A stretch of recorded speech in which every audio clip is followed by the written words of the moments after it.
"You lost, sweetheart?" Staff entrance is around the back. The words sliced through the velvet hush of the Met Opera Gala foyer. Dozens of heads turned, jeweled earrings and tuxedo collars catching the chandelier's light. In the center of it all, Isabella Grant, heiress in scarlet sequins, glass of champagne tilted just enough to spill, stood like she owned the stage. Her laughter rang out, thin and cutting, a sound designed to bruise. But Naomi Ellis didn't flinch. 46 years old, hair pulled into a low bun that sat on her head like a crown she never asked for. She held her ground in a dress the color of a burning horizon. Not the glitter of borrowed jewels, but the quiet blaze of someone who builds empires while others are still buying gowns.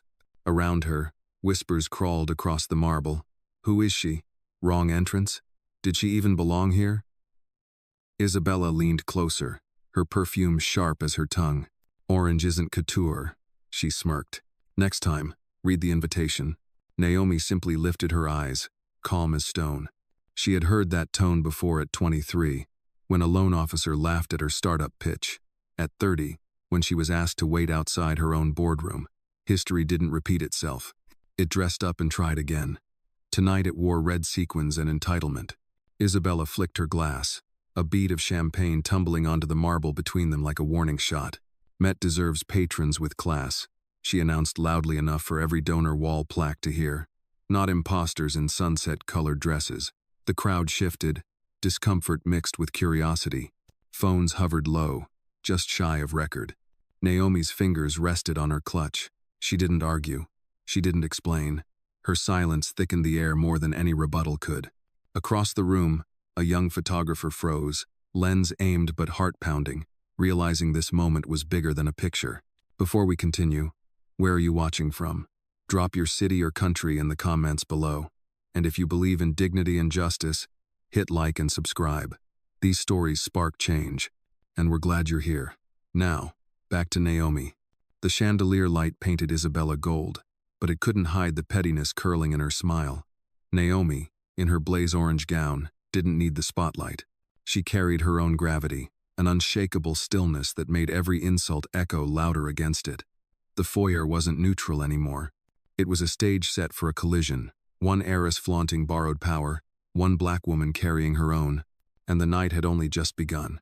Naomi Ellis moved deeper into the foyer, each step measured, the silk of her orange gown trailing like a sunset refusing to fade.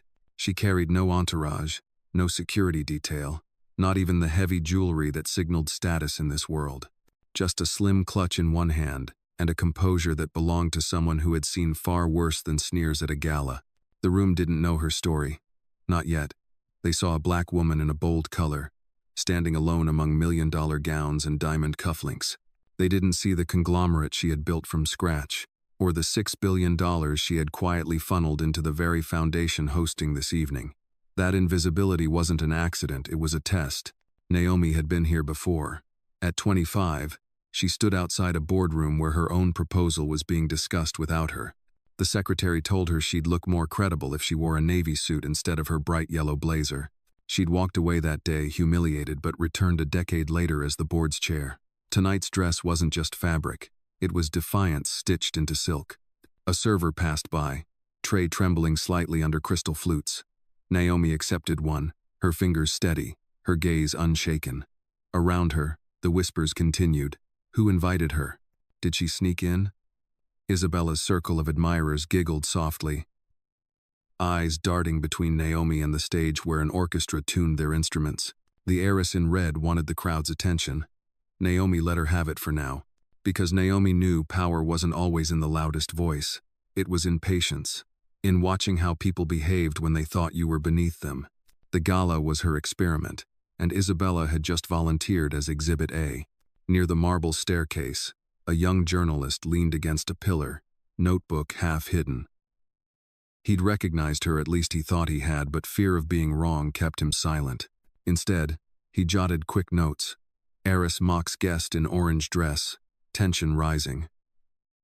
He didn't yet realize he was documenting a turning point in the legacy of the Grant family. Naomi raised the champagne flute, took a slow sip. The liquid sparkled under the chandeliers, but her eyes didn't wander. They locked briefly on Isabella, who smirked like victory had already been won. Naomi's silence wasn't surrender, it was strategy. The opera hall beyond the foyer waited for its curtain to rise. But in this marble corridor, another performance had already begun. One that wouldn't end in applause for Isabella Grant. The orchestra's tuning faded into a polite hum, but in the foyer, tension only sharpened. Isabella Grant didn't let the moment slip. Her heels clicked against the marble as she drifted closer, orbiting Naomi like a predator circling prey. "Darling," Isabella drawled, her voice dripping champagne and condescension. "This is the Met Opera Gala. Black tie, couture, exclusivity. Not whatever sunset experiment you're wearing." She waved one manicured hand at Naomi's gown, a gesture meant to dismiss, not admire. A few nearby guests chuckled under their breath, the kind of laughter that wasn't loud, but poisonous all the same. Naomi held her glass steady, her shoulders square. The light caught the orange silk, igniting it into a quiet flame. A young usher, barely 20, hovered near the ticket podium. His eyes flicked nervously between Isabella and Naomi. He'd been told to accommodate VIPs first, to assume hierarchy by appearance. Tonight, he looked like he wanted to intervene, but fear kept his lips sealed. Isabella leaned closer, lowering her voice just enough to cut deeper. "Some women don't know their lane. You must be new money, or no money at all." Her words curled around the crowd like smoke, calculated to draw attention without breaking the facade of civility. Naomi didn't reply. She didn't need to. She tilted her head, meeting Isabella's gaze with a stillness that was louder than any retort. That silence unsettled Isabella more than argument ever could. A guest in a navy tux whispered, "Who invited her?" Another woman tugged at her pearl necklace, muttering, "Security should check credentials." The ripple of suspicion spread like spilled wine, staining the air. For Isabella, it wasn't enough. She raised her voice, this time addressing the room. "Ladies and gentlemen," she announced, glass lifted high, "the Met deserves patrons who belong here, not imposters in orange dresses trying to pass for elegance." The foyer gasped as one. Some guests frowned, uncomfortable. Others looked relieved, as though Isabella had spoken what they dared not say. Phones shifted discreetly from clutches and pockets, lenses half raised. Naomi remained anchored, unshaken. She had walked into acquisitions worth billions, had endured boardrooms full of men twice her age telling her she didn't belong. This foyer was no different. Her calm wasn't weakness, it was preparation. The young usher stepped back into the shadows, guilt etching lines on his face. The journalist by the pillar scribbled furiously, and somewhere in the back, a violinist in rehearsal whites whispered to a friend, "That woman looks familiar. I've seen her in Forbes." But in the moment, none of it mattered. Isabella had thrown down her gauntlet. The gala had a new stage, and Naomi Ellis, silent, steady, unshaken, was at its center. The foyer vibrated with murmurs, champagne glasses trembling slightly in guests' hands as though the air itself had shifted weight. All eyes fell on Naomi Ellis, waiting, hoping for her to crack, to defend herself, to give Isabella Grant the satisfaction of a scene. But Naomi didn't move. She stood there as if carved from stone, one hand resting lightly on the stem of her glass, the other against her clutch. Her silence wasn't empty. It was deliberate, heavy, unsettling. Isabella tilted her head, confusion flashing just briefly before arrogance returned to cover it. "Nothing to say," she sneered. "Not even a thank you for the invitation you clearly didn't deserve?" Naomi inhaled, slow and steady, letting the pause hang. Her calm was the kind that made people fidget, the kind that forced them to hear their own cruelty echoing back at them. Around her, a few guests coughed nervously, as though trying to puncture the silence that pressed down harder than Isabella's voice ever could. At 23, Naomi had once begged a hotel clerk not to cancel her reservation when he insisted her card was suspicious. She had spoken then, pleaded, argued only to be turned away. Tonight she remembered that lesson. Silence could be sharper than any plea. Silence let the guilty reveal themselves. She raised her champagne flute, sipping without a tremor. The bubbles fizzed softly, the only sound in her corner of the room. Even the young usher, still rooted to the podium, seemed to hold his breath. Isabella shifted, visibly annoyed. She thrived on reaction, on gasps, outrage, defense. Naomi's stillness was a mirror, showing her pettiness back to the crowd, and mirrors were dangerous. A man near the staircase whispered, "She's not even rattled." His companion frowned. "That's what's strange. Most people would have left by now." Naomi's gaze swept the room, not hurried, not desperate, just steady. She looked at Isabella last, her expression unreadable. No anger, no humiliation, just patience. The journalist by the pillar scribbled harder, muttering under his breath, "She's holding the line, like she's waiting for something." He didn't know how right he was. Isabella clicked her heels against the marble, forcing the sound into the silence. "Pathetic," she spat, her voice louder now, trying to reclaim dominance. "You can't even defend yourself." Naomi's lips curved, almost imperceptibly. Not a smile, a reminder, a signal that this wasn't her losing ground, it was her setting the stage. The foyer, once buzzing with light conversation, had shifted into something else entirely. No longer a social event, a trial, and Naomi Ellis, by saying nothing at all, had already taken the witness stand without a single word. She had turned Isabella's cruelty into evidence. From the edge of the foyer, a soft red light blinked to life. The young photographer, barely out of college, hired for behind-the-scenes candids, had quietly tapped his phone's record button. His lens wasn't pointed directly at Naomi or Isabella, not yet. He angled it low, catching fragments, sequins flashing, champagne glasses quivering, a crowd straining to pretend nothing was happening while watching everything. He wasn't the only one. Near the marble staircase, a journalist in a wrinkled tux gripped his notepad like a lifeline. He had come tonight expecting arias and polite speeches, not open humiliation staged under chandeliers. Now his pen scratched furiously across the page. "Heiress humiliates guest in orange gown. Silence holds stronger than outrage." A woman in a midnight blue dress whispered to her partner, "Isn't that Ellis? The Ellis Group?" Her partner shook his head quickly. "No, impossible. She wouldn't come alone." But the doubt lingered, spreading like a spark in dry brush. Naomi remained motionless, her presence a steady flame against the drafts of derision around her. She knew the moment was tipping. In every hostile room she had endured, there came a second when witnesses stopped being passive. Tonight, she could feel that second arriving. The young usher at the ticket podium swallowed hard, eyes darting between Isabella's smirk and Naomi's silence. Training told him to obey hierarchy, to assume wealth by appearance. But instinct told him something else, that the woman in orange radiated a gravity the heiress could never fake. His hand hovered near the intercom, uncertain. Isabella noticed the hesitation in the crowd. Her smirk sharpened. She raised her voice deliberately, making sure it carried across the foyer. "I don't know how security missed this, but clearly standards have slipped. Next year, we'll make sure only real patrons get through the door." A murmur rippled through the guests. Some looked away, embarrassed. Others nodded, complicit in silence. But one voice cut through, a violinist, still in rehearsal whites, holding her case at her side. She said it quietly, but firmly enough for those nearest to hear. "That's not how you treat someone, Gala or not." The words hung awkwardly, fragile yet undeniable.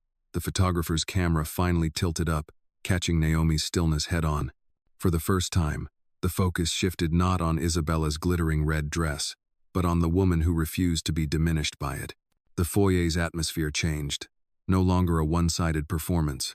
Now there were witnesses' eyes recording, pens racing, lenses watching, and Naomi Ellis, without lifting her voice, had turned a private insult into a public stage.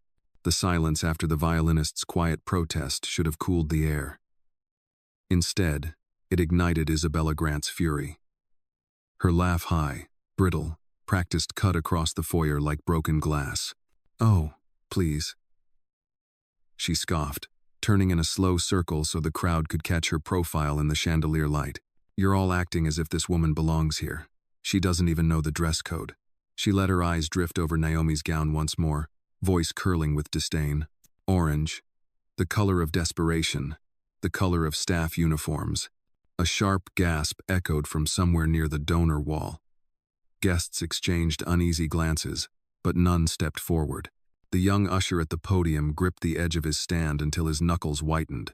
His training manual had told him to de-escalate, but nothing had prepared him for watching the daughter of a board trustee belittle someone so openly. Naomi's stillness never wavered. She placed her glass on a passing tray, as if Isabella's words had less weight than the bubbles fizzing away in champagne. Her calm infuriated Isabella further. From the stairwell, the journalist spoke before thinking, "That's uncalled for." The words slipped out low, but the sound carried farther than he intended. Head swiveled.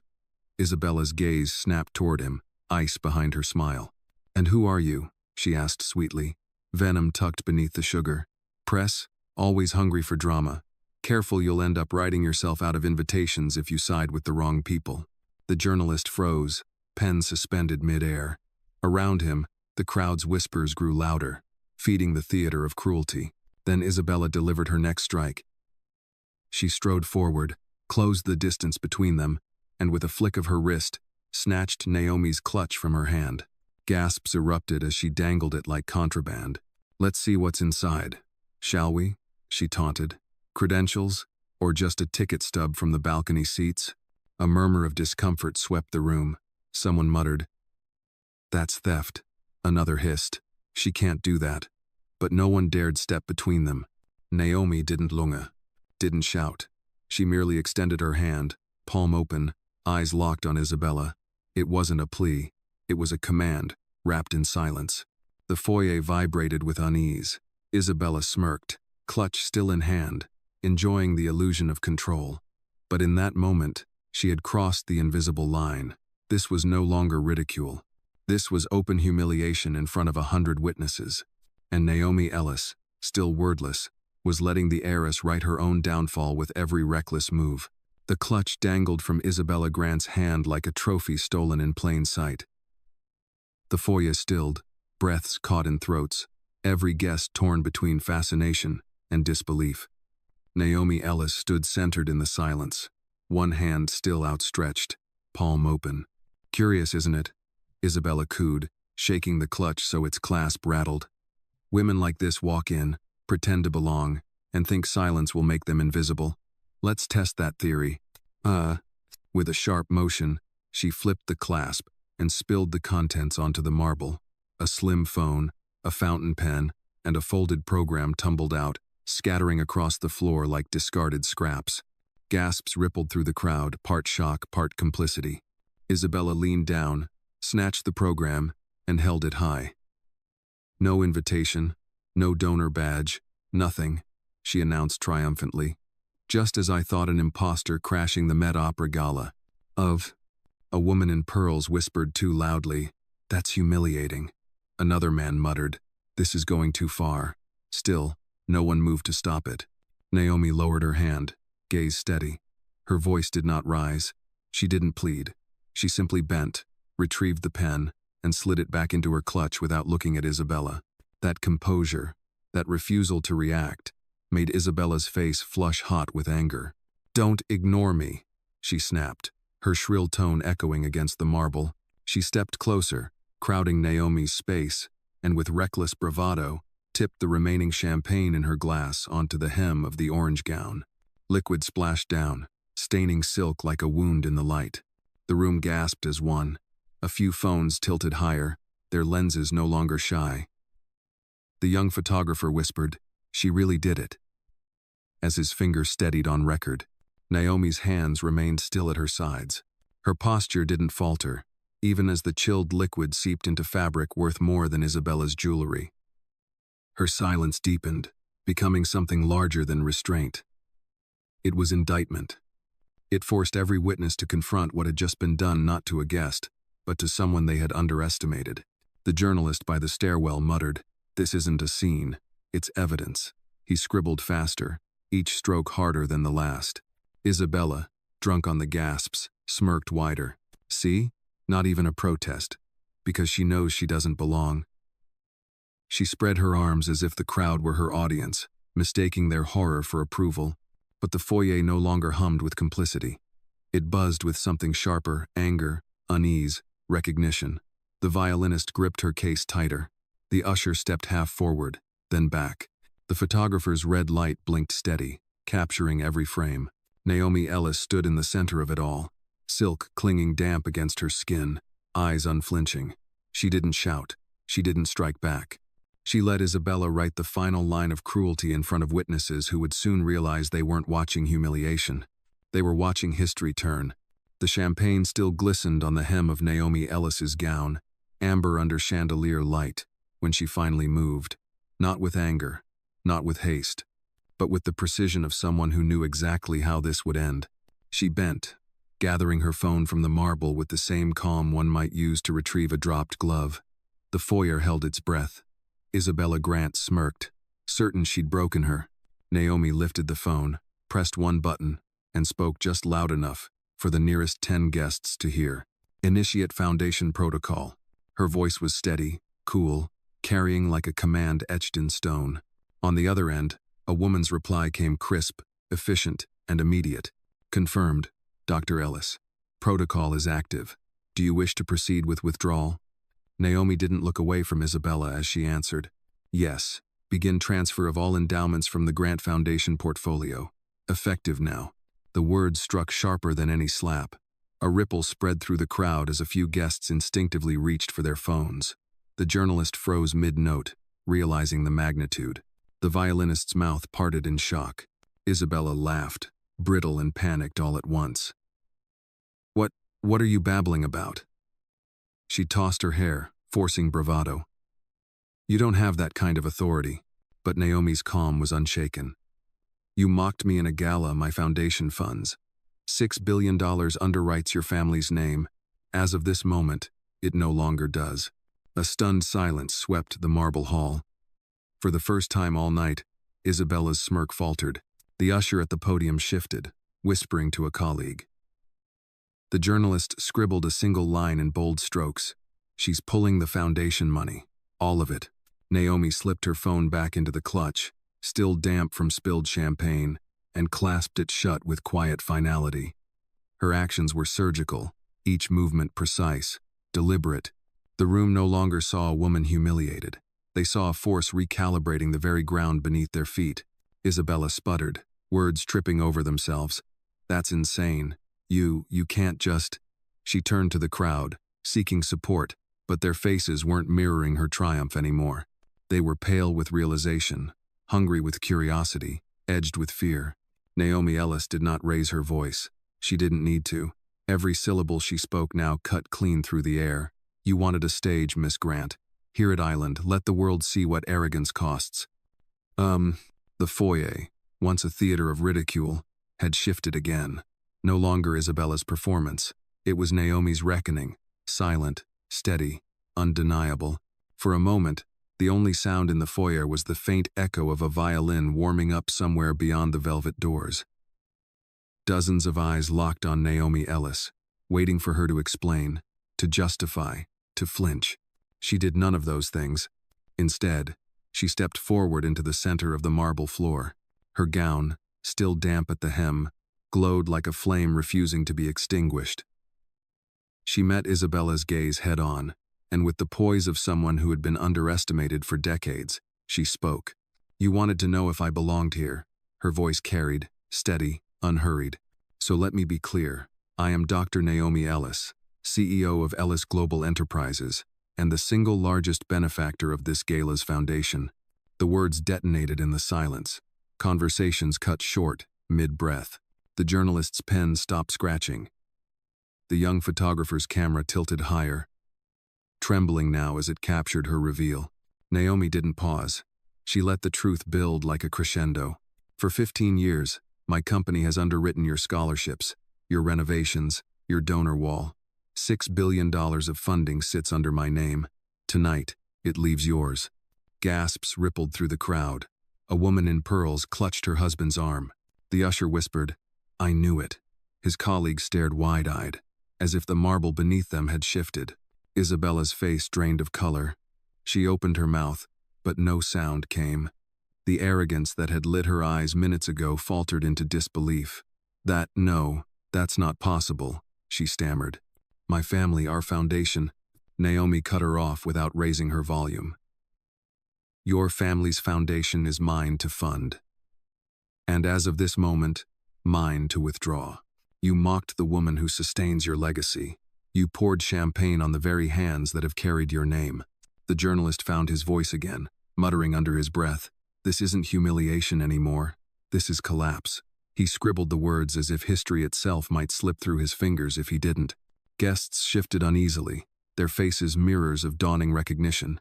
They had laughed, whispered, doubted. Now they realized they had been spectators at their own reckoning. Naomi turned, addressing not just Isabella, but the entire foyer. "You think power is inherited, that it drips down through last names and donor plaques. But real power is built, brick by brick, year by year, by people you never thought belonged in your rooms." Her voice didn't rise. It didn't need to. Each word struck like a gavel, final and absolute. And in that instant, Naomi Ellis wasn't just a guest in an orange gown. She was the storm they had invited into their marble sanctuary, patient, deliberate, unstoppable. The foyer erupted not in applause, not yet, but in the sharp chaos of realization.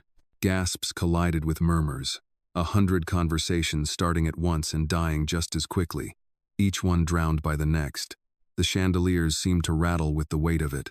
The pearl-draped woman who had smirked earlier now stared at Naomi with wide, trembling eyes.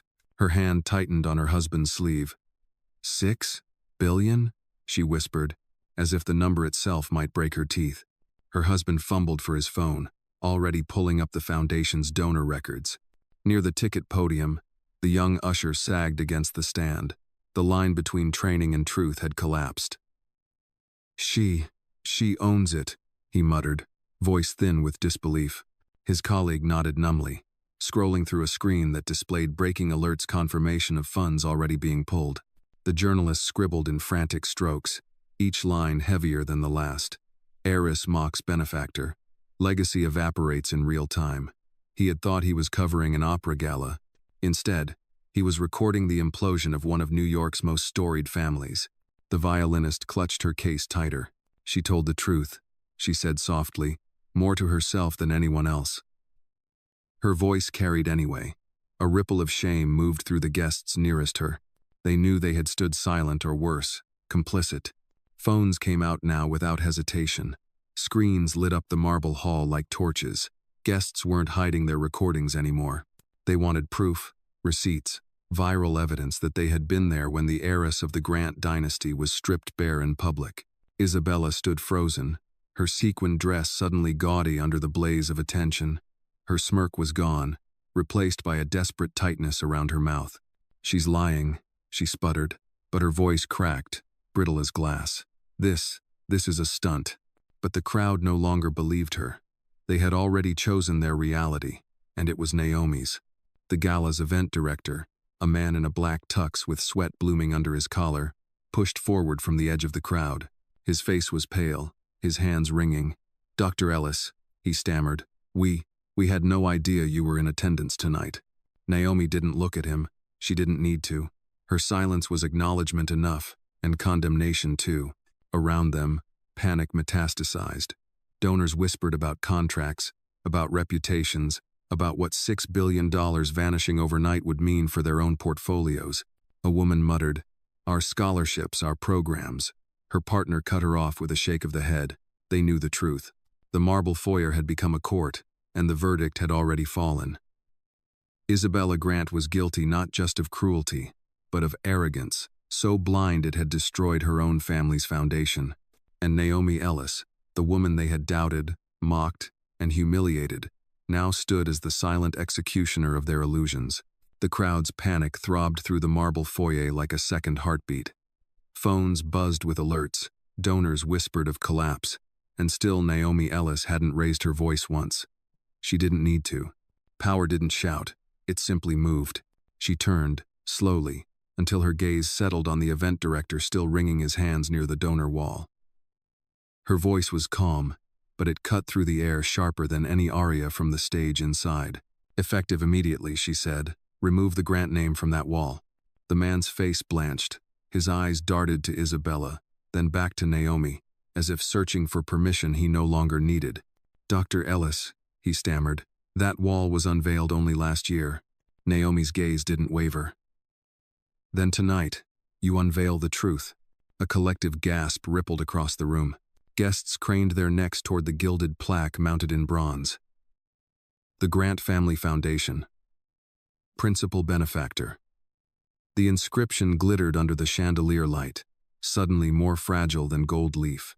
Isabella lunged forward, her voice breaking into shrill fragments. "You can't. That wall, that name, it's ours." Naomi didn't move toward her. She didn't even acknowledge her outburst. Instead, she reached for her phone once more and tapped the screen. "Confirm removal," she instructed. On the other end, her assistant's voice chimed clear and final. "Authorization logged. The Grant Foundation has been stripped of benefactor status. Public announcement in progress." The event director flinched as his phone vibrated in his pocket. He pulled it out, face draining of color as he read the live update already spreading through social feeds. Naomi Ellis withdraws $6 endowment. Grant name removed from MedOpera donor registry. Whispers became shouts. Guests crowded around screens. The photographer's lens snapped relentlessly. The violinist closed her eyes as if to steady herself against the magnitude of what had just happened. Isabella staggered back, sequins catching the light like broken glass. "This isn't real," she whispered, shaking her head. It can't be. But reality was already carving itself into history, line by line, live stream by live stream. Naomi Ellis had written her verdict, and the city was reading it in real time. The director bowed his head, his voice a rasp. "As you wish, Dr. Ellis." Two staff members moved hesitantly toward the donor wall, tools in hand. The sound of metal scraping against marble sliced through the foyer. Each grind a sentence, each twist of a screw another nail in the coffin of the Grant dynasty's legacy. Naomi didn't watch them work. She didn't need to. Her eyes were steady on the room itself, on every witness who had seen cruelty masquerade as class and collapse under its own weight. When the final bolt loosened and the plaque was lowered into trembling hands, silence fell heavy and absolute. The Grant name had vanished. The foyer lay in stunned silence, broken only by the faint scrape of metal as the Grant plaque was carried away like a relic stripped of sanctity. Guests who had once smirked now stared at the floor, their pearls and cufflinks suddenly feeling gaudy, meaningless. Phones hovered high, capturing the moment, but even the click of cameras seemed muted against the gravity of what had just unfolded. Naomi Ellis stood alone at the center of it all, her gown still damp with champagne, the orange silk glowing like fire against marble.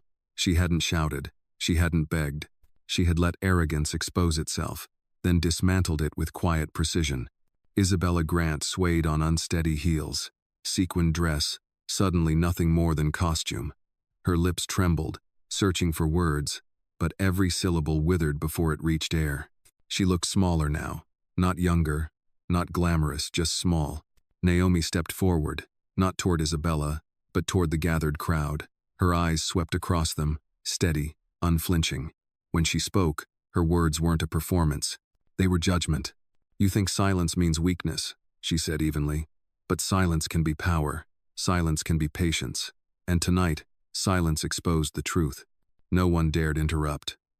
Not even the clink of glass broke the stillness." Naomi's gaze lingered on the space where the plaque had hung. Power is not inherited.